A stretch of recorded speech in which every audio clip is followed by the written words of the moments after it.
बामनखाटी उपखंड ब्राह्मण महासभा आनुकूल्य तृतीय वर्ष रे स्थानीय रायरंगपुर सहर स्थित श्री पूर्णेश्वर मंदिर परिसर रे गत 9 तारिख अंकुरोपण कर 10 तारिख स्थानीय महिला मानक सहयोग रे 108 कलश यात्रा कराई विष्णु यज्ञ विधि आरंभ होइथिला।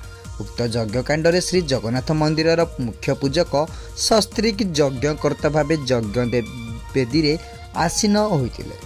11 तारिख जता विधि यज्ञ कार्य हेबा परे 12 तारिख रे पूर्णाहित होइथिला।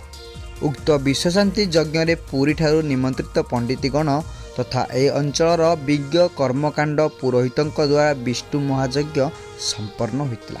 प्रत्येक दिन ए अंचल रे समस्त भक्तगण प्रसाद सेवन रे जोग करथिले। एथिरे ए अंचल राज्य तथा देशर समस्त प्रकार शुभ कार्य पई मंगल प्रार्थना करागला। एथिरे अंशग्रहण करिथिबा समस्त सभ्य सभ्या तथा अंचलवासी को उक्त महनीय कार्य सहयोग करिथिबारु धन्यवाद अर्पण कर जायतिला। एथिरे रायरंगपुर सहरर मान्यगण्य व्यक्ति और प्रतिभाशाली व्यक्तिविशेष सहयोगर हाथ बढ़ाइथिले। एही भक्तिमय आध्यात्मिक परिवेश रे बहु श्रद्धालु जोग देइथिले।